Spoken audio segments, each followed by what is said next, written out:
Changing the Sales Game on webtalkradio.com. I'm your host, Connie Whitman. As always, I'm thrilled that you're joining us today. Now, as you listen to the show, look, I know that word sales can be perceived as, the ick and manipulation and all of that kind of gross stuff. And I understand that there are certain models and businesses that are still using that old frame of reference, and we've got to change that. So to help you on your journey of change, please take my communication style assessment. The link is in the show notes. The importance of this is you get 2 reports. One, spotlighting your natural superpowers. So literally how you are showing up or how you're being perceived. Perception of how people perceive us quickly becomes our reality. So use that as a tool. Flip side, we all have blind spots. So what is your blind spot? You don't know unless you start to explore and shine lights on things. You'll get a secondary report doing exactly that, spotlighting that blind spot or the style, the communication style that's least like you. You really need to understand that so that every time you're in a conversation with humans, right, because that's who we speak with, that we're always connecting where the person is receiving our message effectively. So again, my CSA, communication style assessment, my gift to you. Now, my motivational quote today is by Catherine Ryan. And Catherine says, our attention spans have been reduced by the immediate gratification provided by smartphones and social media. Now, I don't know about you, but I feel like each passing year in business, my need to stay relevant and learn about automation, AI, and all these other platforms that get my message out there, right, in the world, it's just never ending for me. And I also feel like my messages go out there and I go into the abyss. And perhaps no one even hears or sees my messaging. I'm not really sure of my content.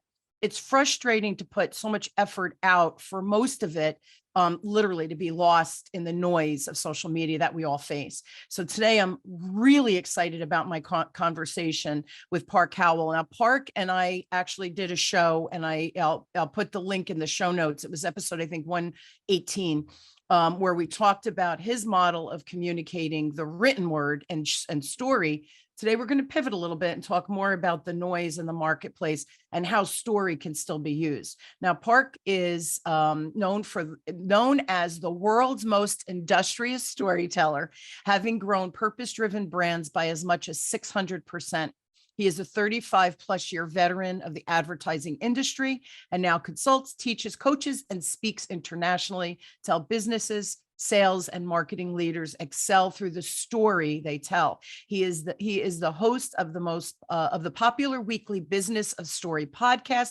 It's ranked among the top 10% of downloadable podcasts, so check it out. And Park published Brand Bewitchery in 2020 to help you use his proven story cycle system to craft spellbinding stories for your brand. And in 2021, he co-authored The Narrative Gym for business. So please help me welcome Park back to the show. I'm really delighted for our conversation today. Good morning, Connie. How are you? Good. I am great, Park. This is going to be good. We had a little conversation before we hit the record button, everyone. And this, I think, is going to be a truly thought-provoking episode for everyone. So, Park, let's talk about this attention economy and what it is, and then let's keep weaving in that need for the storytelling, because I think that's how we rise above the noise. But let's first start with this attention economy issue that we're all facing. Yeah, and 2 points that you made in your intro that I'd like to just comment on real quick. You were talking about sales, and people get in their mind that, sales are creepy and whatever, and that sort of thing. I want people to reframe when they're thinking about selling or sales into getting people to buy in. And why I say buy in, because you may not be selling a product or service, but you are trying to get your people to buy into a way of thinking, feeling, doing. You want them to buy into your vision. You want them to buy into your mission. You want your kids to buy into eating their peas, right? So to me, buying into something is more emotional, and it has that greater impact, or can have that greater impact on people. And I bring that up because a lot of times I'll be sitting in a workshop or whatever, and I'll ask the leaders in the room, how many of you are leaders? And they all raise their hands. And then I'll say, how many of you are in sales? And maybe half the room will raise their hand. And I'll say, spoiler alert, you're all in sales, especially as a leader. If you're trying to get your people to buy into an initiative, to buy into something, then you are selling. So that's And number one.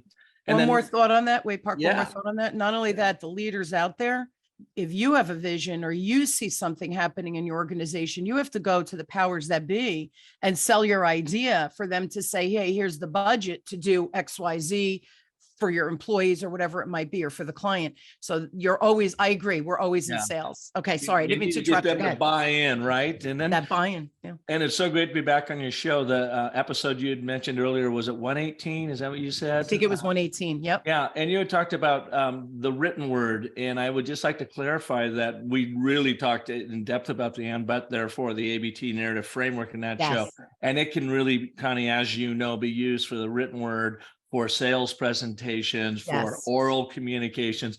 What it Yes. is a way to build this narrative intuition for people's brains. But that brings us to today's topic about attention. And if we do not have our audience's attention, both online and in person, then we are sunk, are we not? It means we're Absolutely. boring them. It means their brain is already off somewhere else. And it is more difficult now than ever to capture and maintain a person's attention. And I came across the book. I'd heard this interview with Johan Harari. And he came out, and it was on NPR a couple of weeks ago, and he was talking about his research on attention and his new book out, which is absolutely brilliant. I learned so much in reading it. It's called Stolen Focus. Okay. And he takes social media and the tech giants and ad tech on head on, because he says there's this lab at Stanford University called the Persuasion Lab. And it's run by a gentleman by the name of Dr. Fogg, Fogg. I don't recall his first name at the moment, but they literally are teaching these brainiac coders and tech folks at Stanford how to go in and manipulate and essentially rob us of our attention. And they do that, of course, with our digital devices. And how do they do that? Well, they play to the dopamine transmitters in our brains by sending you likes. Look at this. I just got a LinkedIn notification right here that because I've got this phone here, I could be, pulling it up to call you to let you know that my internet's not working as it wasn't, we started here. Oh, I Yes. got a LinkedIn thing. Boom. I'm going to, potentially click that absentmindedly, go into it. Oh, damn, I was supposed to call Connie. Anyways, they've designed this, of course, and this isn't news to most people, but I didn't realize how insidious it was. Like the infinite scrolling, that was Yes. simply put on there so that they're playing to your limbic subconscious brain to keep you just to do this. I mean, how often have we all caught ourselves just going boom, boom, boom, boom, boom?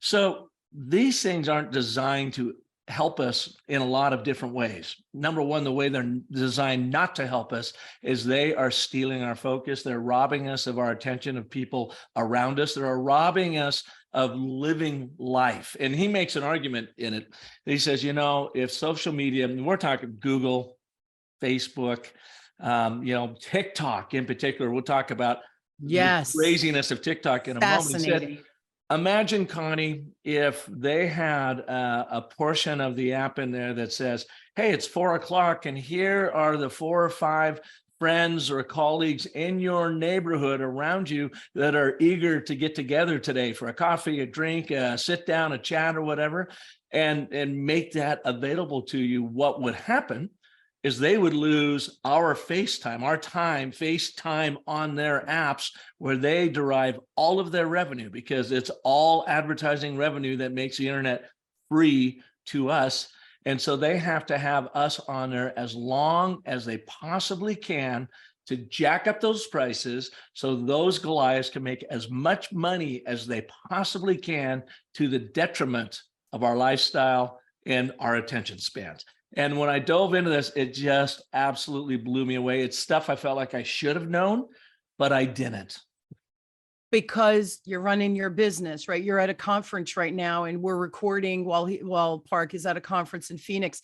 So we're on the move. And so reading that book was just a pattern interrupt for you, if you will, where Yeah. you're thinking, wait a minute, there's something here. And your curiosity, right, as a thought leader in the world, you went down the rabbit hole, so to speak, to say, I need to understand this. Number one, I need to understand it. But number two, how do I use it? Or how is it impacting my business? Or how is it impacting my clients? Because we want to remain relevant when we're helping our clients as well. So we have to read these books. We have to understand what's happening to the human brain because we deal with humans. The other thing I want to just comment on, do you remember, and I don't remember the movie name, but it had the kids and the family, and they were all addicted to their phone, and they tried to lock it in a plastic container. Do you remember? Is it Social Dilemma?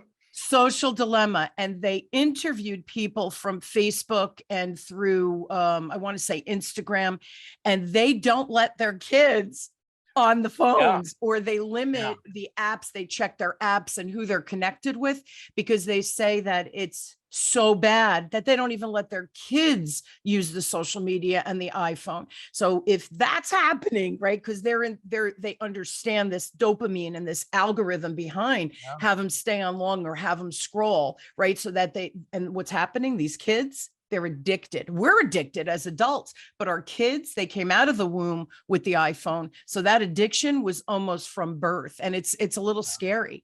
Well, so think about it. It's like an online opiate, isn't it? Exactly. Exactly. So let's dig in and talk about this attention economy stats that you mentioned, TikTok. So I'm gonna let you, because you read the book. I have not read the book yet, but it's on my list. I'm reading this sucker. Just talk to me about the impact, and now the impact with you doing your research after reading the book. How is it impacting business and business owners, but also the customer? So maybe both perspectives. So I saw it in two different places this week, Connie. I was at Social Media Marketing World. This is my 7th year there, doing a 90-minute Business of Story workshop that helps kick off the whole event on Monday afternoon. Nice. And we had 600 people in attendance for that workshop. And it was, a lot of fun. So I shared some of these insights with them there.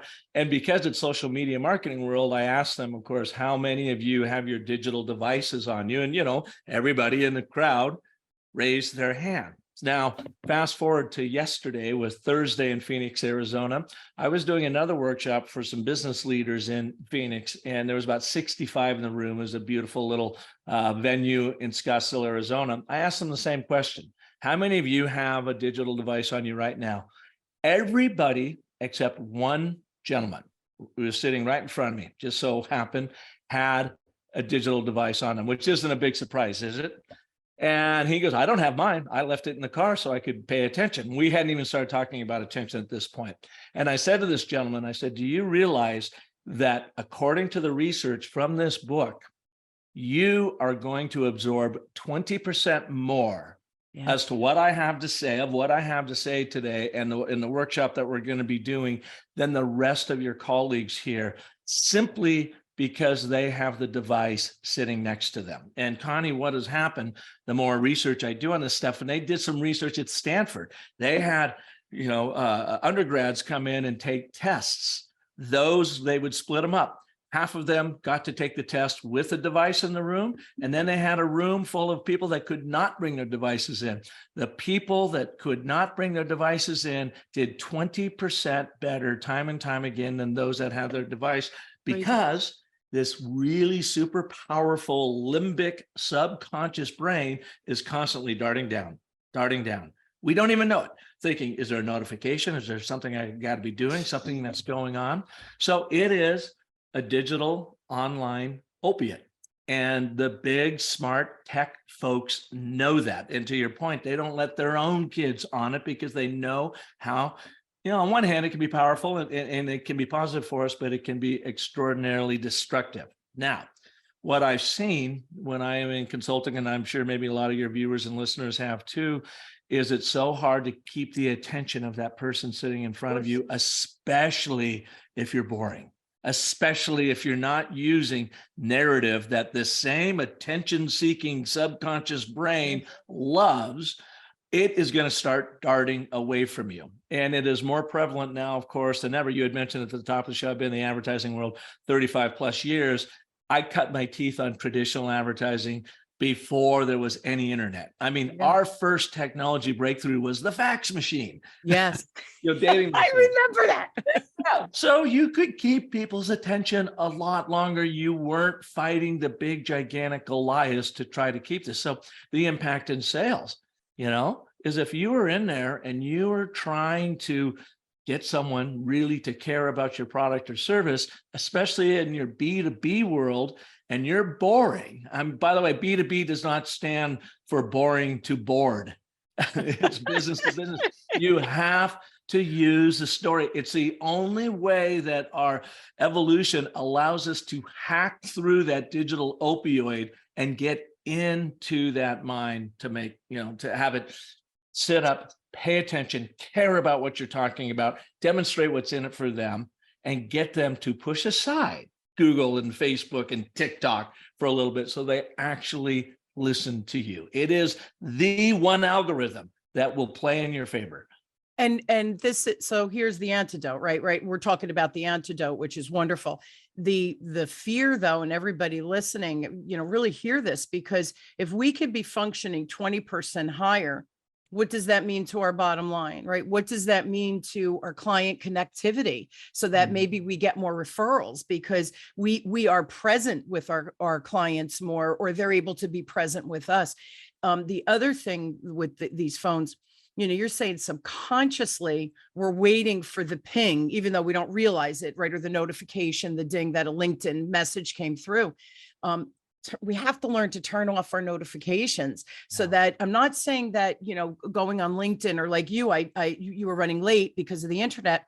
But see, I know you well enough. And I thought, oh, he'll either send me a text message or he's going to email me. I immediately went into my emails and there was an email from you. Some internet issues. I promise I'll be there. So I'm not saying don't use your phone, but Right. because yes, you're in Phoenix, I'm in New Jersey. We were scheduled. So it's an important tool, but I think we have to understand that 95% of our actions are subconscious. And that's what we're connected to on the iPhones and iPads and whatever it is that we're using. Really, really dangerous. So now let's talk about the antidote, which is that B2B, not boring to boring. I love that.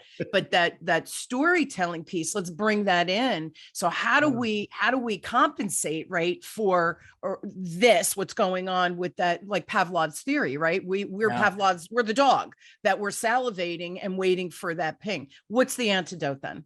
And I love that you say the antidote, because one of my favorite terms that I use, an anecdote is the antidote. I love it. Right? So you and I, and everyone watching, listening, our ancestors used storytelling specifically to navigate and survive the hazards of the savannah. And that was all done basically in this limbic brain, this brain that has not changed or evolved appreciably in over 200, 300,000 years, is the same brain that you and I use to try to navigate and survive the hazards of the digital savannah out there that wants to devour our attention. And it's built solely for it. So what we have learned in a lot of my work with Dr. Randy Olson, who, is an evolutionary PhD biologist from Harvard and USC Film School grad and whatever, he's the one working alongside with him has really demonstrated to me how this evolutionary brain of ours not only survives, but thrives using the power of story. And by that, I mean narrative. So often in business, especially in boring to boring B2B communications, we and our audiences to death. Yes. That is non-narrative. It's completely uninteresting to our limbic brain that's being attacked by Google and Facebook and whatever, and it'll switch us off in a heartbeat. But when you use that framework of but here's the problem. Here's that thing, that the plot twist that excites the limbic brain and goes, oh, you've just given me a puzzle. How do we solve this puzzle? And then you're therefore brings that, that solution, closes your story loop. And why that is so powerful, we've seen, is it literally is the algorithm, the three-step algorithm of but, therefore, that can compete and will compete for the attention of all the machine learning AI algorithms that these brilliant techno scientists have created to hack you and me and everybody watching to grab your attention. This is the way that you can hack through the noise and hook into the emotional center of your audience. Now, you had mentioned earlier, and this is one of the creepiest things that I've learned, and I'm doing some more digging on this, is that TikTok, right? That we all, are you on Yes, TikTok, Connie? I am not. Yeah, neither am I. I've never even opened the app. I've never downloaded the app. I've never looked at one Neither. thing on TikTok yet. I can tell you at social media marketing world, it was one of the biggest subjects going, not about what it's doing to us, but how you can use it, of course, to build your brand and whatever. But TikTok comes out of, everyone knows, communist China. So it's not too much of a leap to know that the government in China has something to do with TikTok, and it's a brilliant surveillance mechanism for them. And it's not just them. I'm not, just throwing the Chinese under the bus. Every tech company and ad tech company is in the business of surveillance marketing. They surveil you, me, everybody here. They know where we are. They know what we talk. They listen to you, and then they use that to queue up ads and now add AI to it that can follow and understand how we write and talk and so forth. And those ads can be written by a machine, by a bot, in our tone of voice. So it's even more insidiously connecting with us. That's how scary it is. But back to TikTok. I just found this out, and yet it was kind of common knowledge with a lot of the experts there that are obviously a lot smarter than me at social media marketing world, is that TikTok, while they serve it up free to the Western world, 24/7 exposure to all the nuttiness, the goodness, and the absolute creepiness, the Chinese government limits how long, to a couple of hours, their children in China can watch TikTok. And then they're knocked off of it because they know what a powerful online opiate it is. Add to that, they filter out the crap. They filter out the disgusting, the pornography, the death, the doom and gloom, and they feed them up more science, more education, more music. So they are using TikTok for good back there, while they're feeding this opiate to the Western world so that they can, create divisiveness, fake news, impact our elections. And I'm not being paranoid here. There's a lot of people and there's a lot of research that back this up.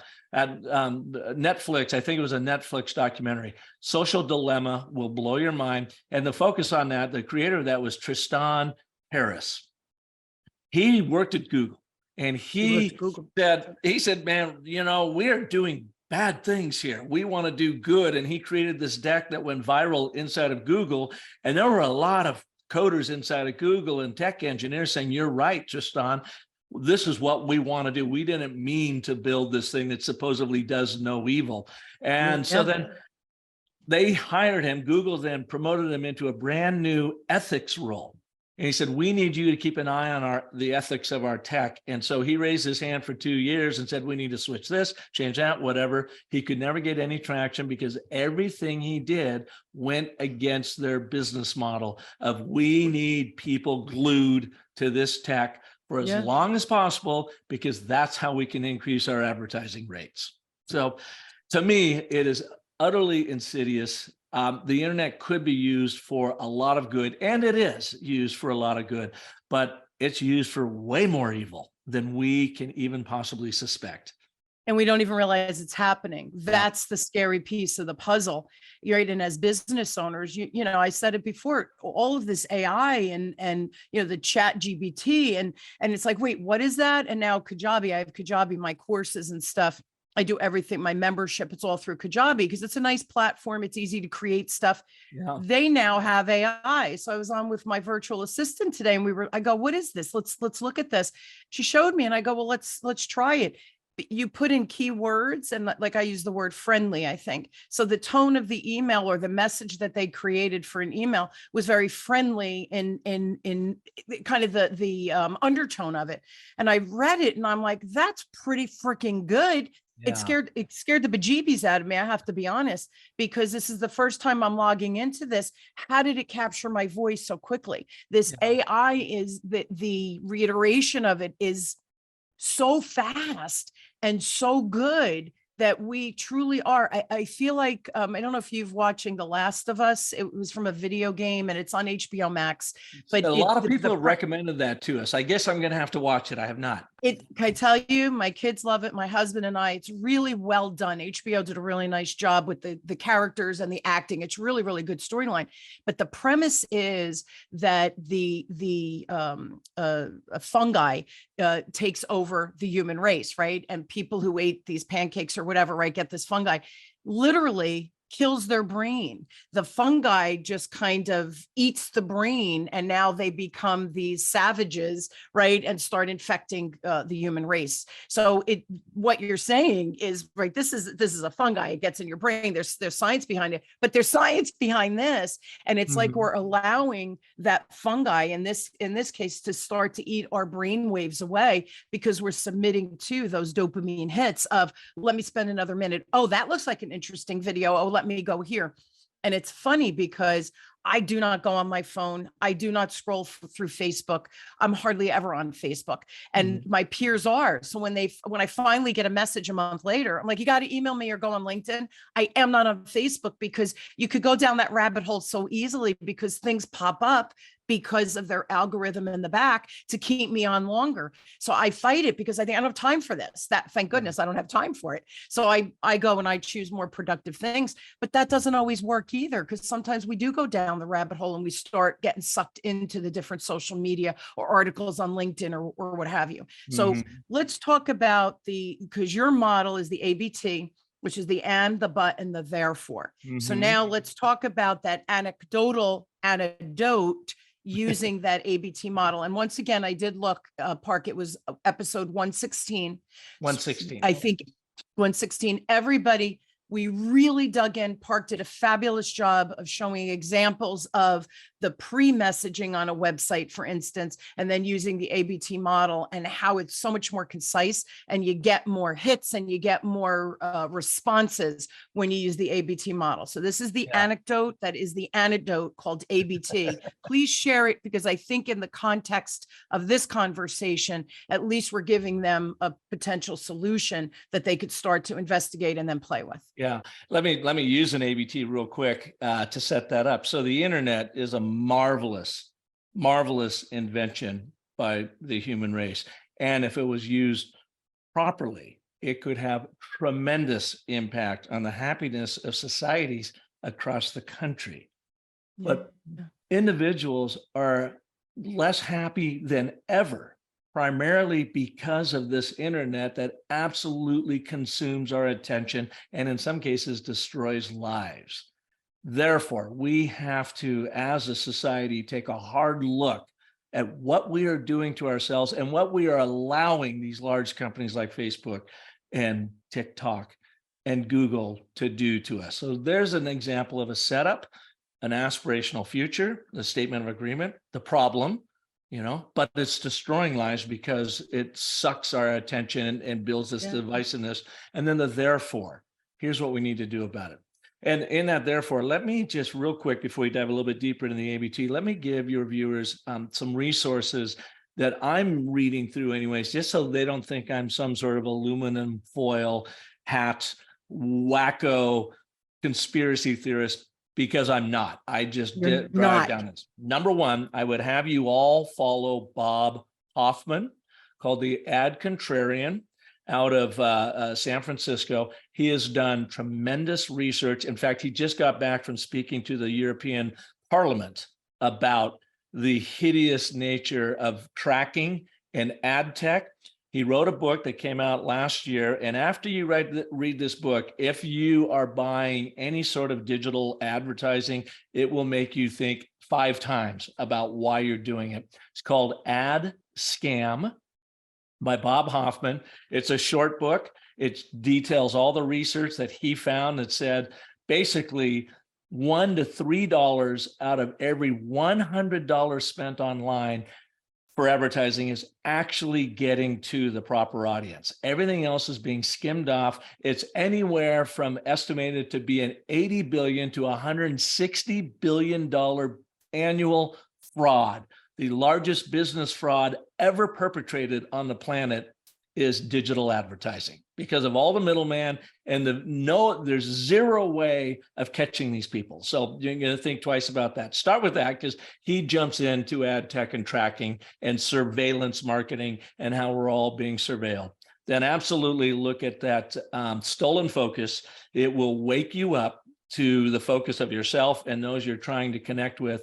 Watch that video or watch that documentary you're talking about, The Social Dilemma, and go online and watch either the TED Talk or some of the videos that Tristan, he pronounces Tristan, but it's Tristan spelled Harris. And in an hour or two, it will blow your mind. And this isn't going away, Connie. So we all have to figure out what is the antidote. It is an anecdote. It is storytelling. We, as Homo sapiens, are essentially storytelling apes. We are the only organisms that we know of that think, plan, organize, and act in story. So started this about, talking about every sale, use storytelling. Why? Because every sale is a fictional account of something. You are trying to paint what a brighter tomorrow is going to look like, which is complete and utter fiction until you make that happen. Then when you make that happen, your job, of course, is to turn that fiction into fact. And what you're doing is you're leading that fellow Homo sapien by the hand using the exact same technology, the very first technology of attention grabbing and meaning making that we've ever had as a civilization. And that is the algorithm of storytelling. But therefore is that first little cornerstone algorithm that you can build upon. Yeah. And you have to go back and to listen to the episode 116 because the ABT will make even more sense. But this is, again, very topical because the AI, I feel like it's exploding out there. And maybe just because I'm aware of it now, I'm seeing it, right? That's that whole neurolinguistic programming of our brain. GPT is everywhere. Chat GPT, it's everywhere. So the other thing I just wanted to share, we are out of time, but that digital advertising, I remember I'm a Hallmark fan. I watch Hallmark Channel, especially during Christmas. Yes, I'm one of those geeks. But anyway, we were out to dinner with some ladies and it was somebody's birthday. We go out to dinner and we were talking about, oh, did you see this one? The princess, whatever it was at the Hallmark. And so my friend said, oh, I missed that one. And whatever. And we had a conversation about Hallmark at dinner. The next day she texts us all. Now she hadn't ever watched a Hallmark show. So she texts us all the next day. She goes, okay, I'm creeped out. We were like, what happened? She said, I got home and she said, all of a sudden she was on her iPad and something about Hallmark popped up. Surveillance. So we were like, stop it. They're listening, Big Brother is listening. The phone, I have one here in my office, Alexa. I don't want to say it because she'll go off, right? Yeah. We are connected all the time and they're seeing you click something that goes into your personal database on Google and they're going to send you more ads about that blouse or those shoes or about those eyeglasses or sunglasses, whatever it is. They're watching it. I'll just share one other funny thing. So summer's coming. Ladies, we have to buy our new pocketbooks. I know that's a Jersey thing, purses. I know the rest of the world has a purse. So I was looking at Michael Kors, a little crossbody, because I don't like to hold a purse. And so my husband that night in bed, he goes, were you looking at Michael Kors bags or something? And I go, yeah, how'd you know that? I didn't buy one, people, but it was too expensive. But he said, I go, how did you know that? And he goes, I'm getting ads for Michael Kors now. I'm like, oh my Lord, this is what's happening. They see it, they're following it. And the anecdote is the antidote using the ABT model, which is the and, the but, the therefore. And Park did a beautiful job setting up our conversation today with the ABT. Again, go back to episode 116. Please, if you are curious, I love Park. He's one of my favorite thought leaders out there because you're always reading, you're always learning, and you come with such relevant conversation, but then also the solution, right? With the ABT, your model is really a solution to all of this for us to harness our energy back and our focus back. And it's another tool for us to be heard in the marketplace, especially if we're trying to change the world for good, right? And not put crap out there. I don't think you and I put crap out there. So I think the ABT helps us rise above the noise because it's big business people, and we need to rise above so that we can shine our light brightly and hopefully change the world together. Please go to Park's website, which is businessofstory.com. If you have a question or something that you need directly from Park, email him at park@businessofstory.com. And the free book, can I share that too? Yeah, absolutely. Yep. So it's the businessofstory.com, and then it's /sales game. That's it, right? But Park, I gave the right. I think it is. I'll have to go and look. Yeah, we've got a special landing page for them there. They can go and they can also get 30% off the online course that teaches them about the ABT. They can get a free digital download of the Narrative Gem for Business, which is a short book on it. And one other resource I'd offer up, Connie, I just did my 400th episode on the Business of Story. And every time I do like a milestone episode, I do something different. I spend more time focusing on one particular thing. And what I did on that show is brought Dr. Olson on, or I just pulled one of the clips from an episode we did with him, plus 4 other people that have taught me about the ABT in its use in a lot of different ways. If your viewers and listeners would like to have a quick deep dive into the ABT, that would be the episode Business of Story, episode number 400, to have them listen to. That's a fabulous milestone. Congratulations. Thank I love you. hearing that, right? Again, it's relevant content. So I would subscribe as well. You subscribe to mine first, people. Absolutely. You start with Connie, and then if you got extra time, she's going to rob all your attention, though, because she's so brilliant and she's so loaded with great content that you may never get to my show. You're too cute, Park. I love it. But honestly, I love you. And I just think you're really smart and you are a thought leader. And I think you're changing the world again for good. So people listen to his show as well, because we need this good content to, I think, strengthen our minds so that we become hyper vigilant with where our focus is going. But if we don't even notice it, we can't control it. So I think between you and I, we have our people covered, which I love. So thank you again for being on. Go back and listen to episode 116 as well. And Park, just a delight. Safe travels getting home at the end of your conference. And thanks for taking the time to be on the show. Truly appreciate it. Thanks for having me, Connie. Always a delight, my friend. And I hope you will join me weekly as we question, build, and discover together, no matter where you are on your journey of business, career, whatever. And as it relates to sales and growth and mindset growth, I truly hope that between my guests and I, we provide some fabulous content like we did today that's thought-provoking and that helps you regain or gain better control of where we're putting our efforts and energy so that we can all make money and do it in a really fun way, but also where we're serving the world. And I think that's that trifecta of the win-win-win. So again, thank you for tuning in to Changing the Sales Game with me, your host, Connie Whitman, on webtalkradio.com. I truly am honored to have you on this journey of change, right? Where we're trying to change your mindset of sales and business and all those other things. Please take some of the information that Park shared today, read the book, go listen to his episode, go listen to the other episode that we recorded a couple of months ago. Do something. This information is fabulous. If you do nothing with it, it's simply information and we change nothing. Take that information, apply it, and I promise you'll see magic on the back end. Again, thank you for joining me on the show. Thank you for joining us, Park, and I will see you all next week. Have a great one, and I love you all. See you later.